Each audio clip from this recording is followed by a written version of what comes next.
All right, and we're live. Good morning, everybody. Assalamu alaikum. Greetings to all of you. Greetings of peace. My name is Ermin Sinanovic, Center for Islam in the Contemporary World at Shenandoah University in Winchester, Virginia. And I am here with you in another CICW book talk. This is our 7th or 8th book talk, if I remember well, and obviously I don't because I'm thinking if it's 7th or 8th. And so far we had been blessed with wonderful guests and wonderful book discussions and insightful audience. And I hope that that is the case today as well. So without further ado, we have an extremely interesting book in front of us today and a wonderful group of co-authors. So I'm introduce them and briefly say a couple of things about the book before we delve immediately into the discussion. So we have 3 co-authors. The first one is Rabbi Mordecai Schreiber. Good morning and welcome, Rabbi. Thank you. Rabbi Schreiber he was born in Haifa. So he was a witness to the establishment of the State of Israel in the 1940s. He has served as a rabbi in the United States and Guatemala. And he's the author of about 60 books, I believe. And this book that we're discussing is just one of them. Our second co-author is Dr. Ian Punnett, who is, did I pronounce that correctly? Close enough. Okay. Punnett, but that's... Punnett, okay. Dr. Punnett is a professor of journalism at Kansas State University. He is also a talk radio host. He has had very illustrious career as author of many books, and we are delighted to have him with us today. And finally, we have Dr. Iqbal Yunus, who is the president of the Islamic Seminary of America. He is a well-known Muslim author, educationalist, activist, who has served in many different Muslim organizations, also for the United Nations and many other international organizations. So once again, gentlemen, good morning to all of you. Good morning, and sorry we're going to break your streak of successful book interviews. No, I'm sure it's going to be great. So the book that we have in front of us is How Can Millennials Lead Us Out of the Mess We're In? The subtitle is Leadership Lessons. A Jew, a Christian, and Muslim reflect on leadership lessons from the life of Moses. Moses, obviously, or Musa, as he's known in Islamic tradition, or Moshe, as he's known in Hebrew, and Muslims would usually add alayhi salam, which means peace be on him, is a paramount figure in the Abrahamic faiths. He is a central figure in Judaism, Christianity, and Islam.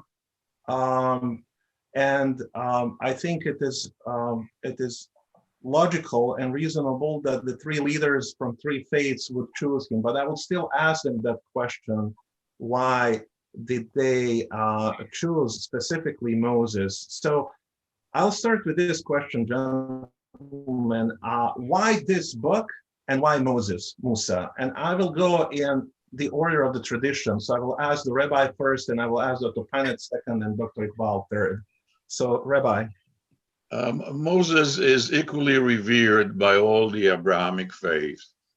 And his symbolisms and his history is so relevant to today's world, because you're talking here about liberation of slaves, not just the Hebrew slaves, but the Bible says all kinds. Giving law, 10 Commandments, and the law that's the foundation of all of them, and taking the people to the promised land. It resonates with Americans very strongly, because it's all very relevant to American reality at this very moment. And we're all looking for our promised land. Thank you so much, Rabbi. Dr. Punnett. My answer would be because Dr. Yunus told me I had to. Okay, and you felt compelled. I make it a habit of listening to my elders. All right. Good. Dr. Iqbal, Well, I think you asked the idea why the book deals with leadership and why Moses, and it deals with Moses as an example of leadership. So very quickly, the idea is that leadership is a phenomena or a cultural experience that is, comes from time memorial. It's always been there. Human nature hasn't changed that much. And if we can tie our understanding of leadership to our spiritual roots, to our scriptures, to the divine guidance, and to the people and the prophets and the circumstances of revelation, then that helps us internalize the concepts of leadership much better than just theory. And so this is the idea that I at least had, is how to understand leadership, which is a phenomena that comes from times immemorial, and how to connect it to guidance from the divine scriptures and the people and the prophets that are mentioned in the scriptures, and how and help that to internalize the concepts of leadership. Thank you so much for this introduction, basic overview of the book.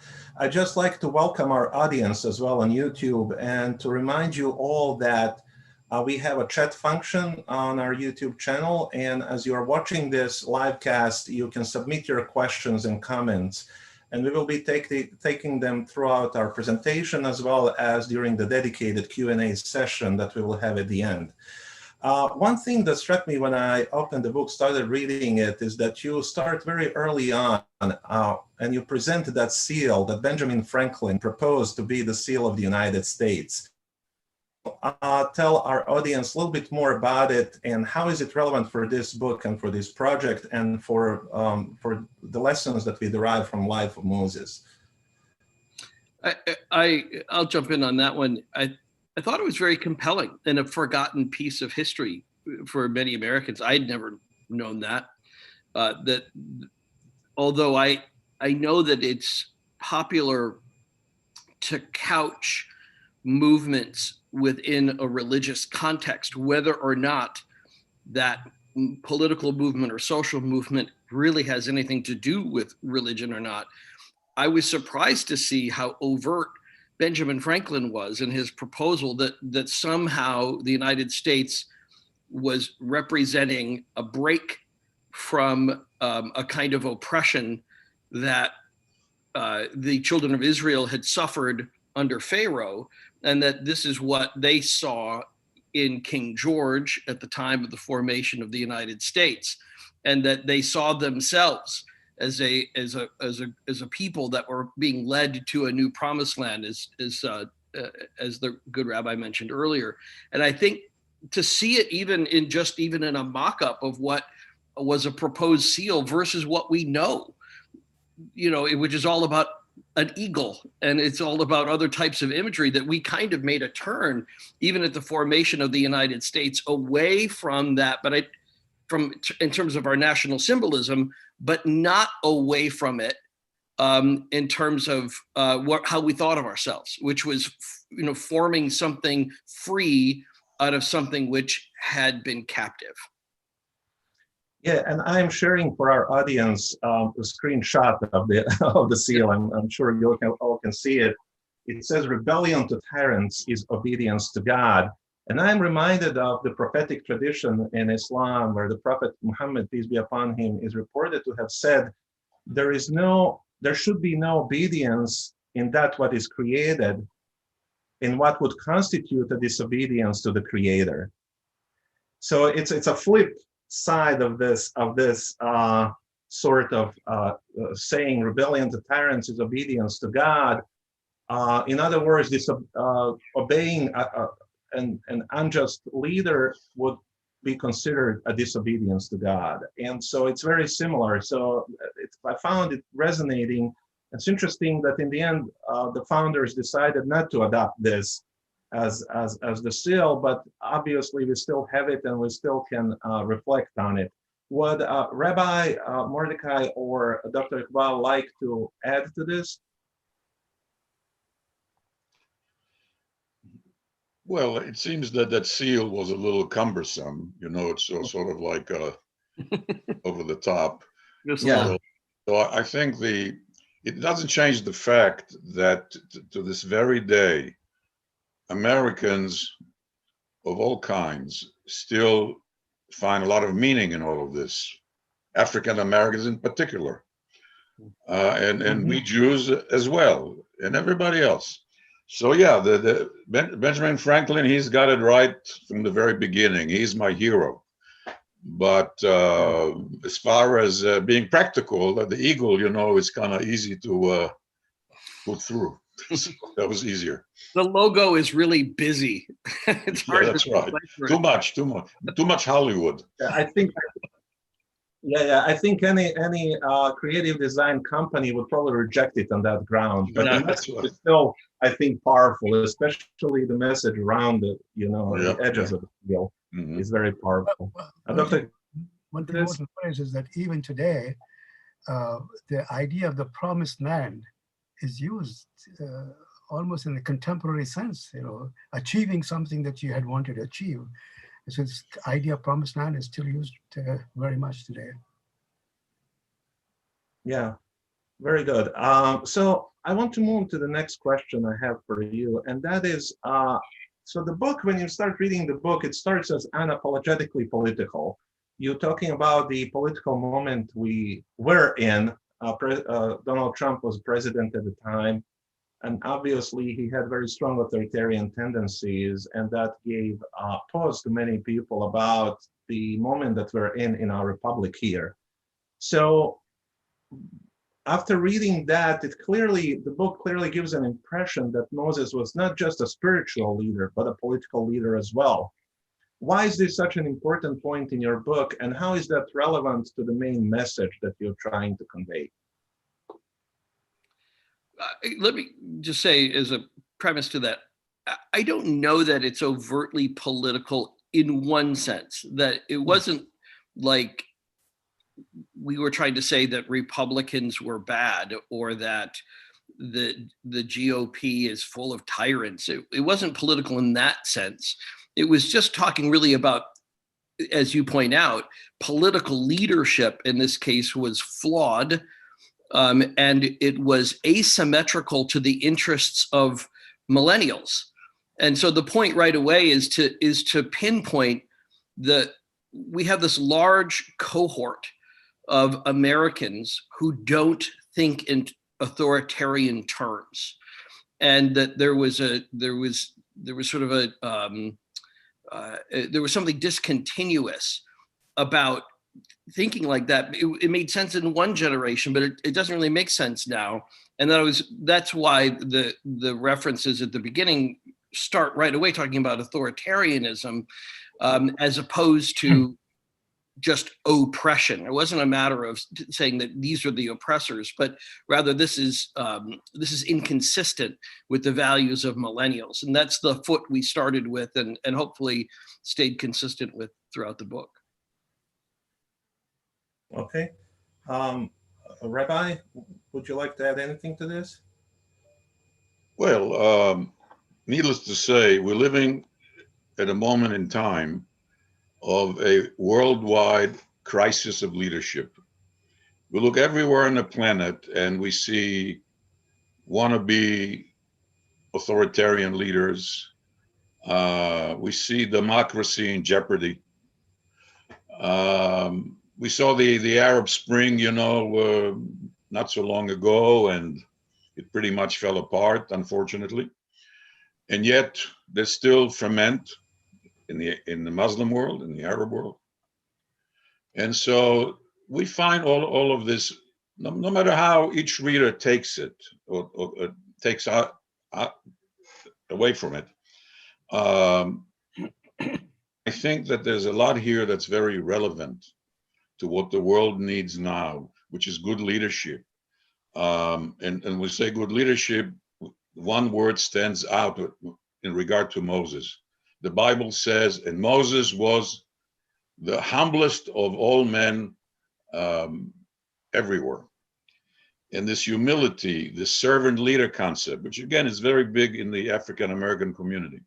Servant leader is there to serve. The leader is not there to look for self-interest. That's the opposite of the good leader. That is a very powerful message that this book is trying to convey. If I may, Yes, please go ahead. a word. I personally find the idea of a dichotomy between the spiritual and the political really untenable.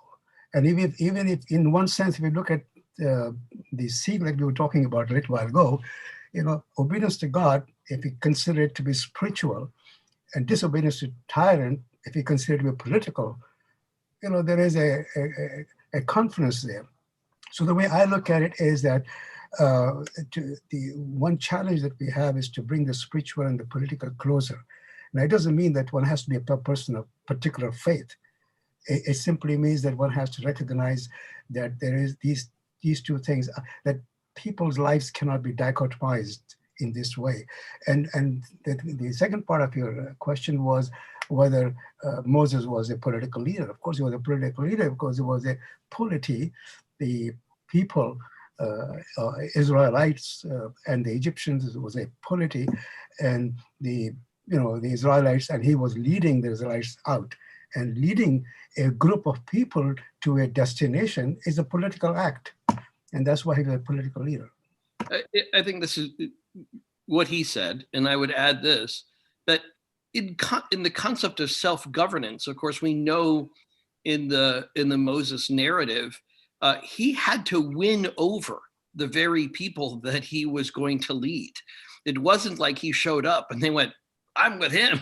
In fact, there was resistance and then acceptance and then resistance and acceptance throughout the entire process of his leadership. So they were buying in self-governance in that own way. And that Moses, as we make clear, could have, by all rights, been an authoritarian figure on his own, but chose not to.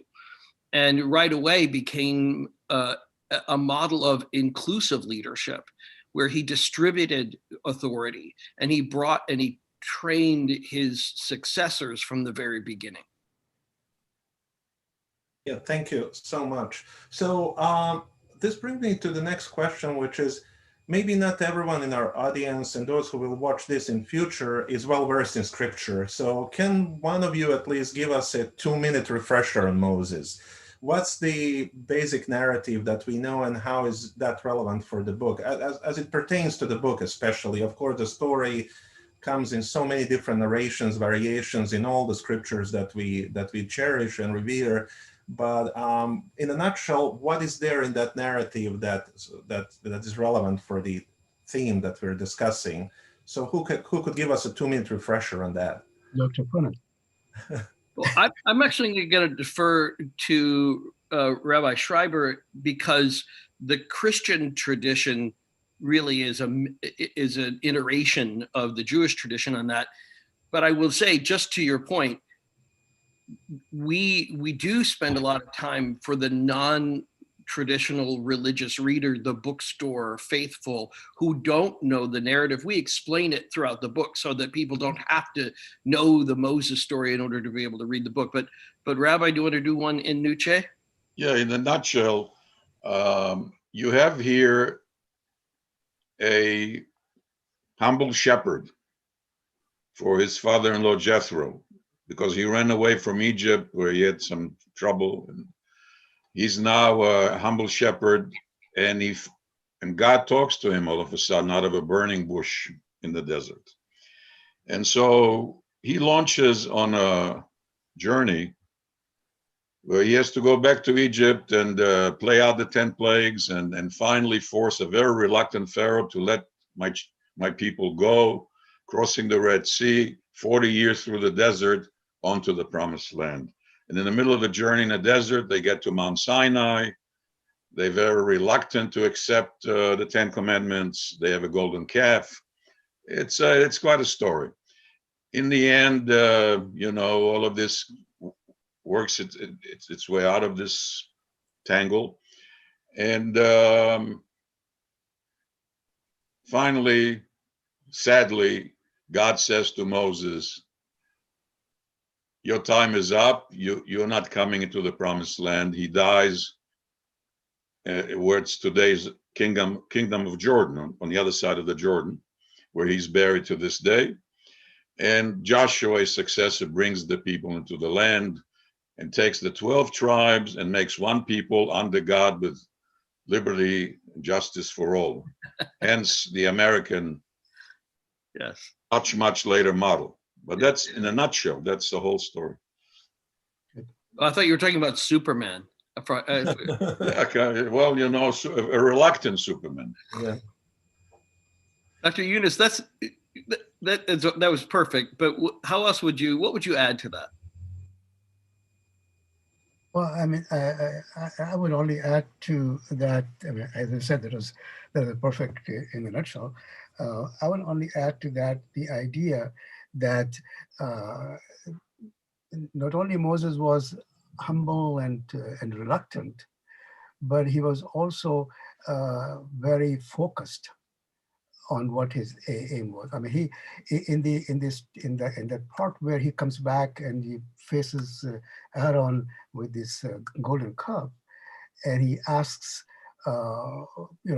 what happened? And Aaron explains that, if I didn't do this, my people are going to kill me. And, I'm not paraphrasing, but the idea here was that for Moses, the higher priority was the purity of the faith. And for Aaron, at that time, the priority was to keep people together. And so there's a hierarchy of priorities, and Moses knew where the topmost priority should be. I think that's one point that one can think about.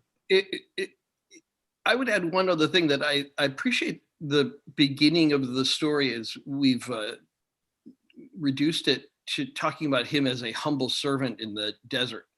But I think the part that so many of our readers would track with is that really he was kind of a pampered palace dweller. He was, before all of that, he was a man who was ignoring the pain of others, of his own people around him, in order to live this privileged life.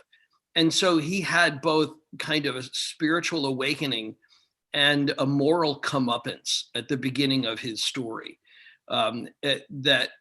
that brought about humility, that instead of it, he felt an outrage over injustice, acted rashly, then atoned for it, and then came back and was the leader that the people needed at the time that they needed one. And I think that that's an important piece to add at the beginning. Whenever we change the beginning of a story, we always change the end. So I would pull it back a little bit, because I think so many of our readers would see themselves a little bit more in that idea of living in privilege, and that how easy it is to ignore the benefits of, your privilege allows you to ignore the pain that maybe other people are suffering in order for you to live so easily. Yeah, and if I may interject here, I think that Papanat, you had put a finger really on the central point here. There is in the way the Quran narrates this story, and there are many narrations about Moses in so many different chapters of the Quran. As you know, it's interspersed. It's not just one chapter that talks about Moses. It's all over the Quran. It's a story of Moses because it was a relevant story for the nascent Muslim community, as was established by the Prophet Muhammad, and then continues to be until this day, not just for the Muslims, but I would argue for everybody, even outside the Abrahamic circle, so to say. But there is this one scene in which Moses comes back after he had gone away, and he goes back when he asked basically Pharaoh to let my people go, right?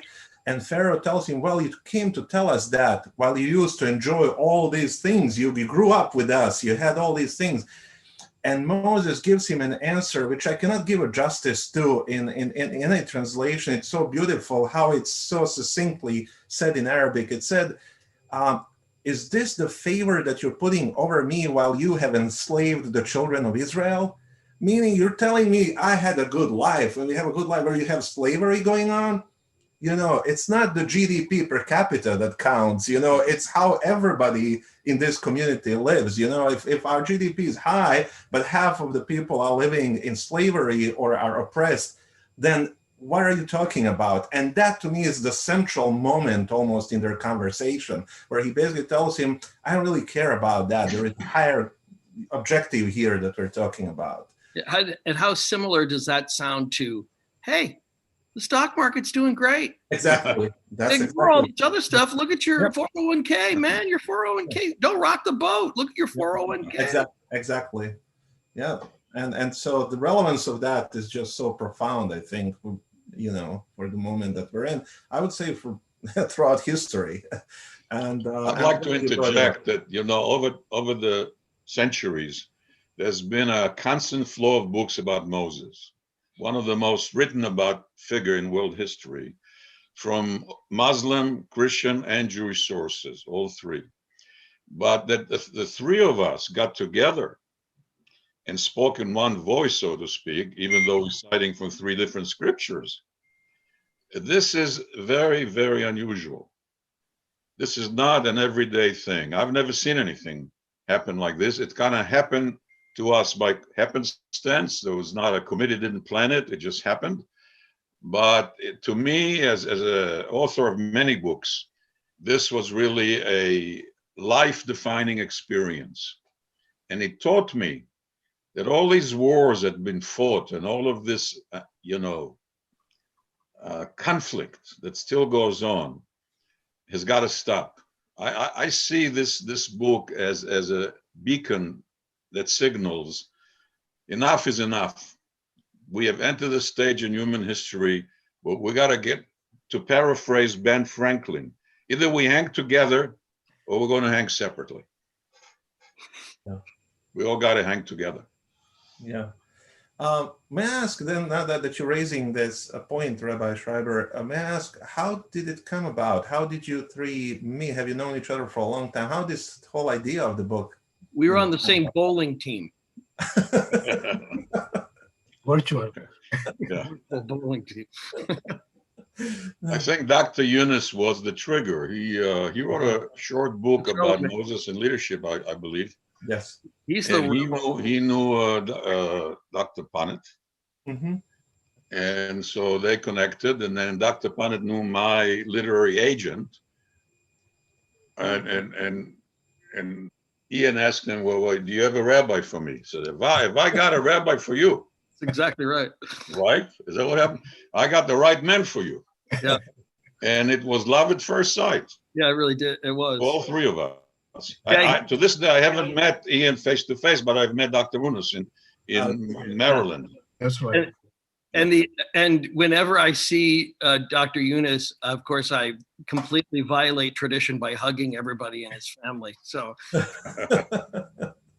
he knows that to be true. I have photographic evidence of it.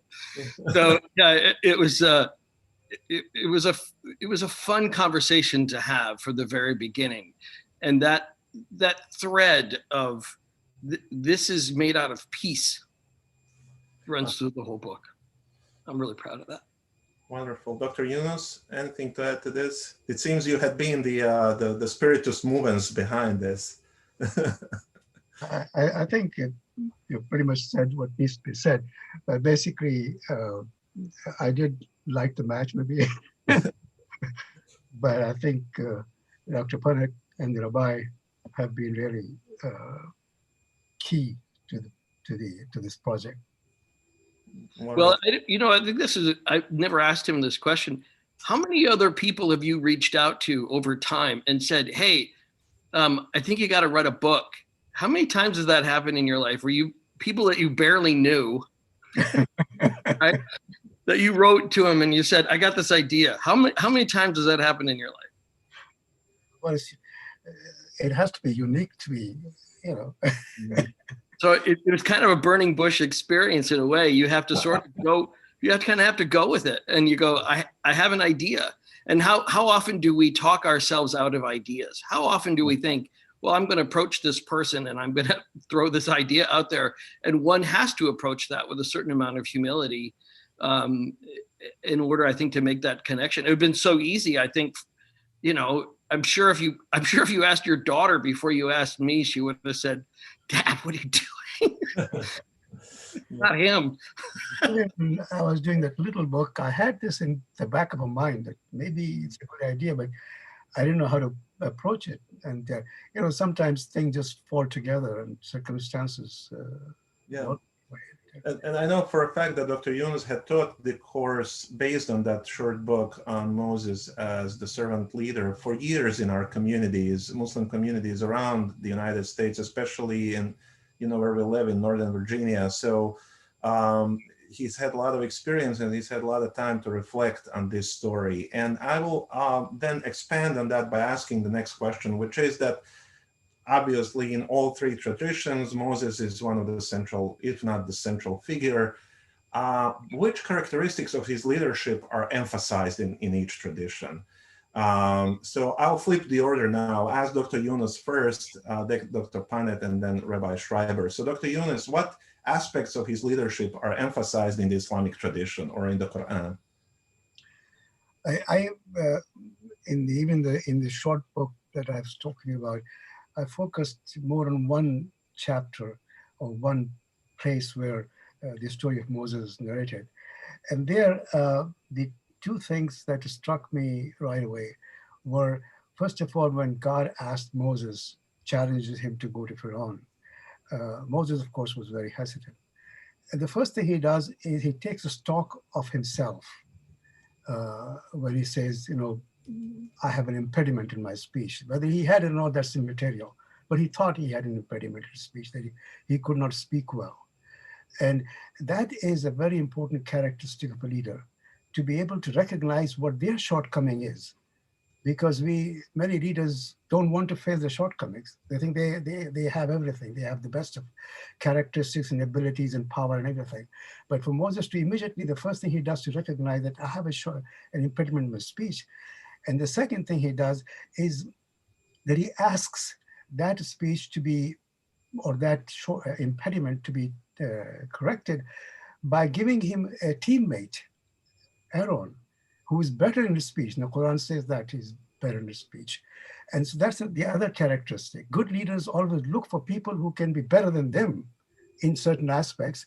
It's kind of, it's kind of finding their weaknesses and then, meeting the challenge by getting a team together. And so the idea of a team, and it's very interesting that, and it's a little different from the biblical tradition, where even though this happens, but in the court of Pharaoh, Aaron doesn't speak at all. It's only Moses speaking. Yeah. Which is very interesting, because here Moses was saying, he's not good at speech. Give me Aaron so he can speak better. And God does that. The third thing that that I recognized was this whole idea of communication, that when he says, improve my speech, he doesn't say, improve my speech. He says, so that they can understand me. And this idea that that communication is not so that we speak better, but so that we are understood better. And I extend this idea to all human action. We should do actions so that somebody benefits from them, not just because we feel good, we have done something good. I think these were something that struck me as important. Wonderful. Thank you so much. Dr. Panet. I will dovetail onto that to say that I don't think there is a strong, a singular strong Christian takeaway on Moses. What I see and what I experienced growing up, especially in this country, two aspects. One is Moses merely serving as a kind of symbol of legitimacy for Jesus to be a new Moses. And so the Jesus narrative at many key points, as we talk about in the book, echoes those dramatic twists in Moses's life, and it's intended to lend credence to the Jesus narrative. And one can take that as one can. What I was more struck about, and I wrote in some parts here about this, is that we have many Moseses in our culture, and that the pop culture Moses dominates kind of the national understanding of who Moses was, the Moses of movies, the movie Moses. And so if you asked most Christians to identify characteristics about Moses, they would probably in their mind have a movie version of Moses that they would be drawing from, and that very likely would be, the Ten Commandments. And that then it is less about humility and it's more about authority. It's more about the voice and the look and the optics of Moses.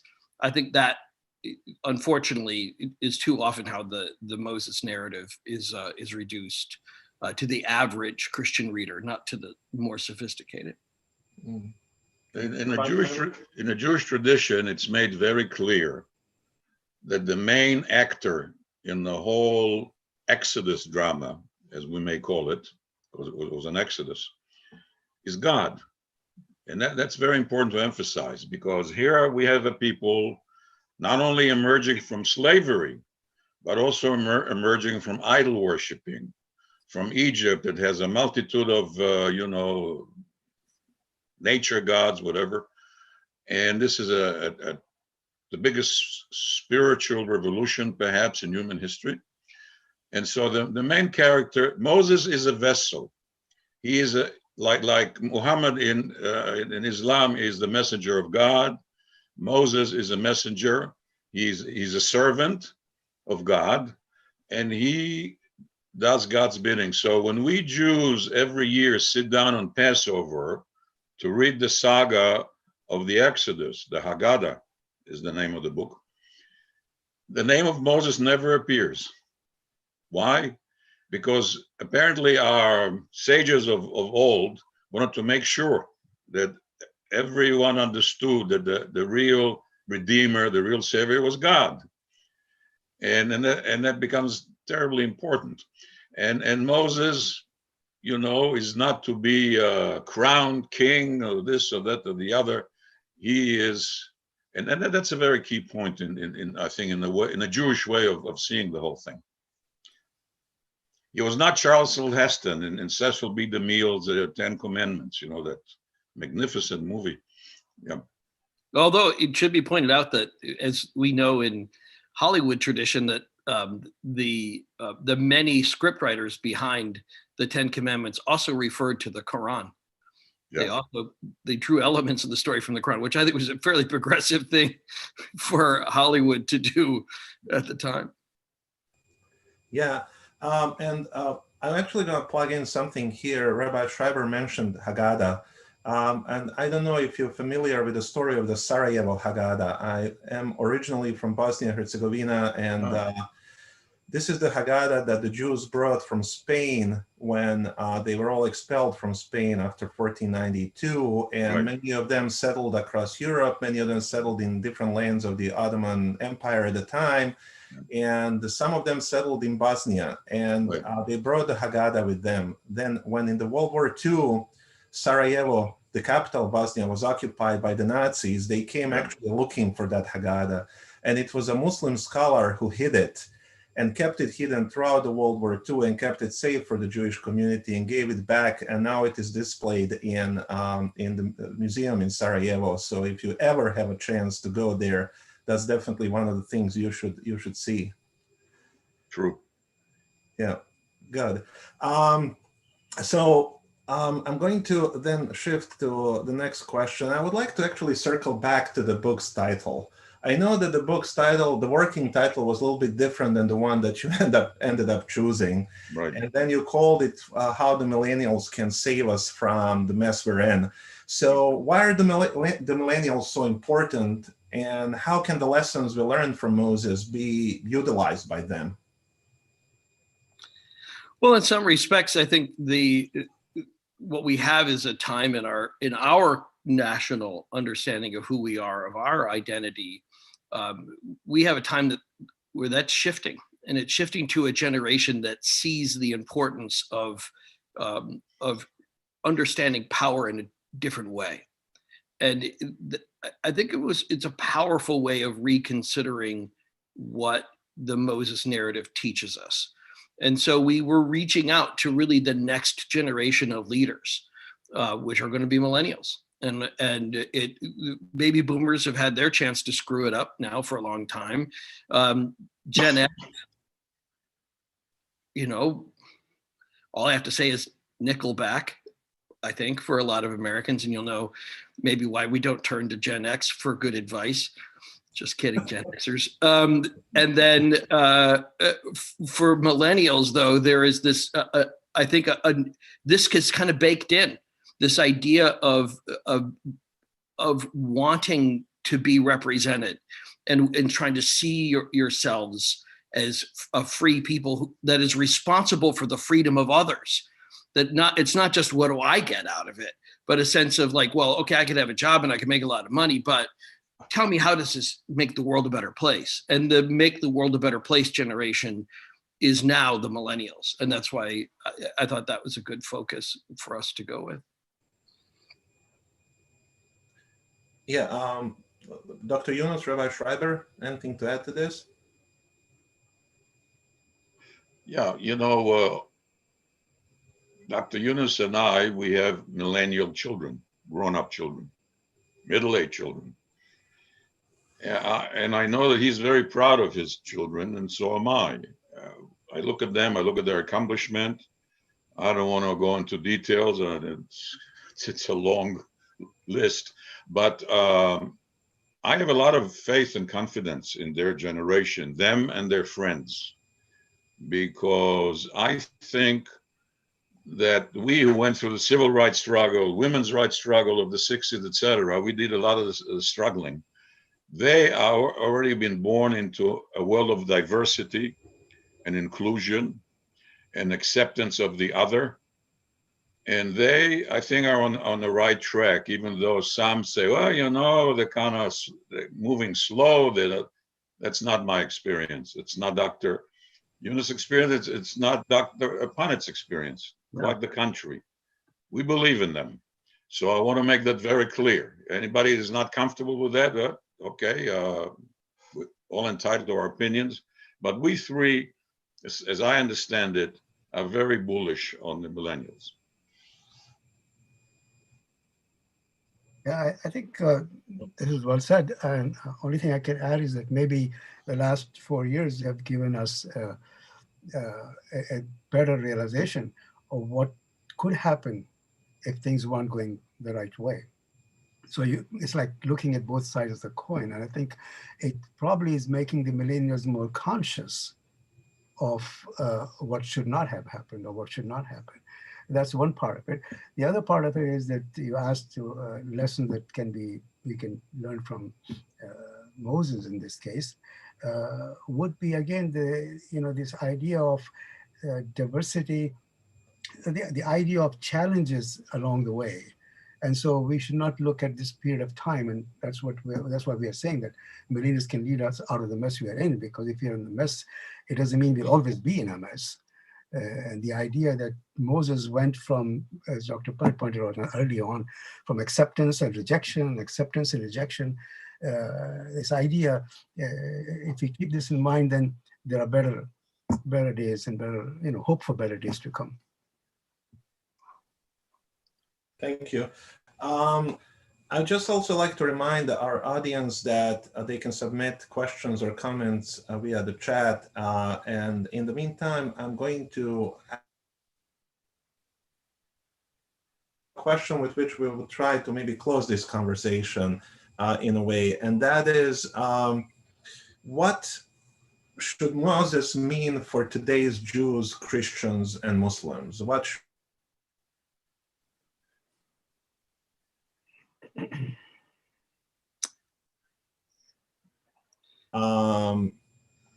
So Rabbi Schreiber. Well, for Jews, Moses is the dominant image in all of this long history since Abraham 4,000 years ago to this day. He's the key figure. And most recently, Jews were exterminated in Europe and were reborn in the Middle East, and are still struggling with the challenge of being an integral part of the Muslim Arab Middle East. And even though most Israelis today and I'm an Israeli, are not steeped in their religion as they are in their cultural side and national side of the new state, the 70-some-year-old state of Israel. Moses is still the most powerful figure for any kind of Jew, the most religious and the most culturalist, or whatever you want to call it, because the returning to the promised land, to the ancient homeland from Europe and from the Arab world and from all parts of the world is seen as the new Exodus. It's what Moses did over 3,000 years ago, or not over, but almost 3,000 years ago. What happened again in my lifetime? I was born into a new Mosaic generation. So Moses remains for somehow relevant to this very moment, to Israelis, to Americans, to Muslims, to you name it.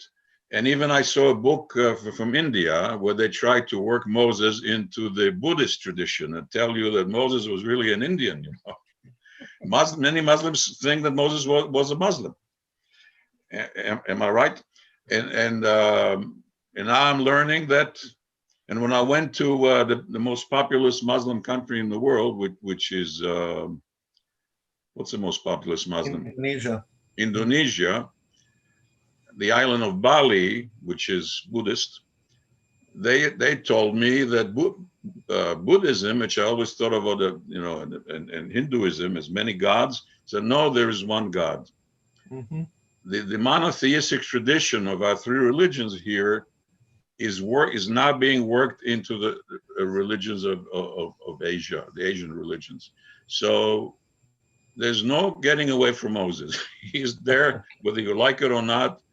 Everywhere I go in the world, you find him. And so, there's got to be something to it. I don't know what it is exactly, but it's universal.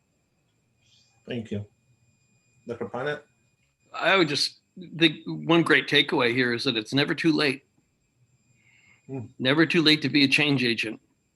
And you don't have to be that marvelous young woman that was reading the poem at the inauguration of Joe Biden. You don't have to be 21 and beautiful. Moses was really if we look at it maybe from a Christian standpoint, the patron saint of late starters. And so, if you feel the call and don't deny it and see where it takes you, and do what you can to make the world a better place in the time that we have on it. Thank you. Dr. Yunus? Yeah, I think just to comment on the Buddhist experience or Buddhist way of thinking, Buddha started as a prince. So, and then of course he gave up that. And, we were talking about Moses being brought up in a palace and then abandoning that and so on. Anyway, to answer to your question, I think the most important thing is that there must be a reason why the Quran speaks of Moses so, in so many ways, in so many chapters, about 93 plus, instances, that it gives you a feeling as you read it, that there is a continuity of spiritual and religious history, that these religions have a linkage through the story of Moses. And so I think in the present context, if nothing else, this is an important point, that if you were looking for harmony, if you're looking for understanding, there could be no better means of doing that than connecting with Moses. And we don't have to connect with Moses as a person necessarily, but connecting with the idea, the story, the lessons that are embedded in that experience. So I think that's one thing that's very important. And the other thing is that the unique way in which the story of Moses shapes up and is described is very much it's kind of an everlasting story. In every generation, you have that kind of experience. You have people who are suppressed, and somebody or some force that is trying to move them out of the suppression into freedom. That's a common experience, and there is somebody who's trying to prevent that to happen. So the elements of the story are so common and so interwoven into current experience that it just sort of makes you feel that this is the time for it. Thank you. So we do have a question from the audience. Dr. Iqbal Yunus, thank you for joining us. By the way, he's asking, what is the topic of your next joint publication? Jesus. Jesus. Okay. And then you're going to have to make it a trilogy then, I guess. Yeah, no, I'm kidding. Although I do think it would be very interesting we had such success capturing that very spirit that Dr. Yunus was talking about, that spirit of unity and a kind of a celebration, not with very little dispute along the way. And it was very harmonious. I would be interested in seeing how we use that to apply to other leaders and how that same spirit could evolve. If I may add just a small point here, because this question has been asked before, there are differences between the Quranic narration and the biblical narration in terms of details. And people should keep in mind that the important thing is to learn the lessons, not the details of the story. Who picked Moses up from the waters of Nile? It's not an important thing. How long did Moses live is not the critical thing. There are many things like that. The whole idea of even the burning bush experience is described differently in biblical tradition, the Quranic tradition. But people should focus on the lessons, not the details of the story. Yeah. Rabbi Schreiber, yeah. You can ask Dr. Yaqub to suggest a topic. Yeah, well, I'm sure. Rabbi Schreiber, do you have any ideas? Would you be open to maybe another joint publication with this wonderful team that you have with you? Well, you raised this idea, and right away, it doesn't take much to trigger new book projects in my brain. They kind of fly around all the time. But I think it'll be very intriguing to write a book about Jesus, and also to write a book about Muhammad as seen by the three faiths. Because, one of the biggest problems with the human race, with humanity, is that people usually tend to accept one and reject the other. Right. There's always this human tendency. Inclusion is not a natural human reaction. It's something we all have to, work hard on. So all the positives in the Jesus tradition, the Jews see. Very important, I think, to bring it to the conscience of the Christian world, so they know what it is. And the same about Muhammad. Not the Muhammad of, Hollywood imagination or whatever, which can be very skewed. But the real, the true nature.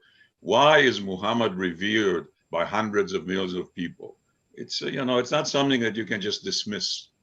Then I think it's important to the believers and to the observers, to everybody, to know about it, to know the positives. God knows we've been fed propaganda for centuries to this very moment, to the moment where Islamophobia suddenly reared its ugly head in America 4 years ago. Very ugly head. We have to confront these things, and we have to take action, not take it for granted. Because if we who know the facts, who know the history, don't speak up, who's going to speak up? And we cannot let the know-nothings, the self-interested, rule the day, because they can bring us nothing but trouble, as they have done now for centuries. We need to move forward. We, the human race. I think it's settled then. We'll do and then Muhammad, and if that goes well, I propose Yoda. I think that'd be No, that I know very little about. Yeah, it starts. That's out of my field. Very hot right now. It'd be very interesting. Yeah, You know, Dr. Planet, that book, right? You should. You should, exactly. I get that joke. I don't know if they do, but I get that joke. yeah. Okay. Dr. Yunus? No, I don't think I have anything more to add. In terms of the next book project, hadn't thought about it, but why not? Yes, I think it's a good idea. Why not? Yeah. I think the more we can think in terms of what are the string of ideas that run through this necklace. That'll be important thing. The ideas that are common to these traditions. Yes, so here at the Center for Islam in the Contemporary World, we have a project that we work on with the School of Education at Shenandoah University. It is called Prophetic Pedagogy or Faith-Based Pedagogy, where we look at the ways in which the major prophets in our traditions had utilized different pedagogical approaches to teach their people, right? And you know, Moses had a certain approach, Jesus had certain approach, Muhammad had certain approaches, and they're all preserved in our scriptures. And we're working with the School of Education not only to excavate those and to publish a paper and write about it, but actually utilize this methodology in workshops and training seminars for teachers in schools. So right now, actually, we have in 3 days on February 1st, we have a program on prophetic pedagogy, a workshop for teachers in Islamic schools, where we excavate these pedagogical approaches. So Dr. Mirza is suggesting on YouTube chat that maybe pedagogical approaches as Moses, Jesus, and Muhammad could be one of the ways of looking what kind of education could we get if we were to apply the methods that they used and how relevant these methods are for us today. Yeah. So that's just an idea, just a thought. Good. Terrific. Wonderful.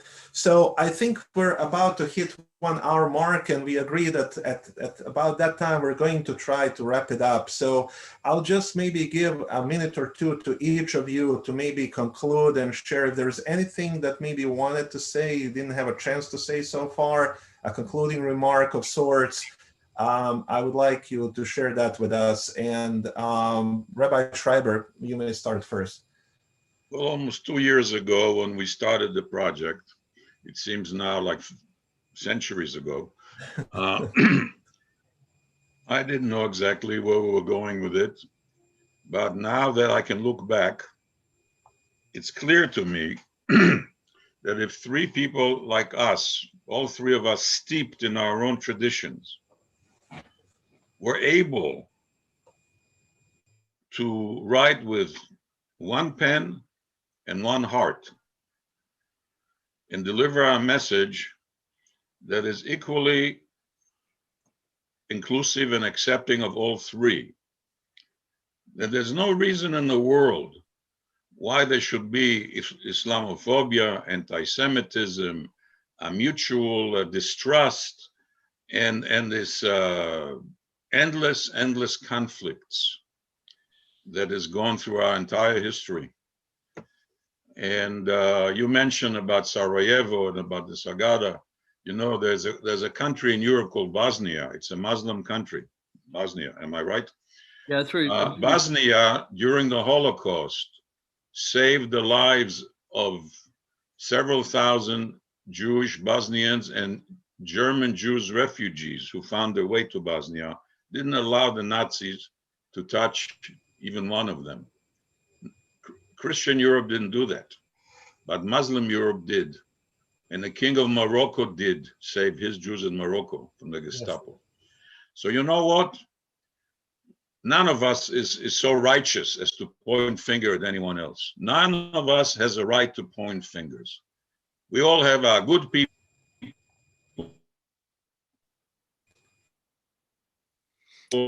and our bad people.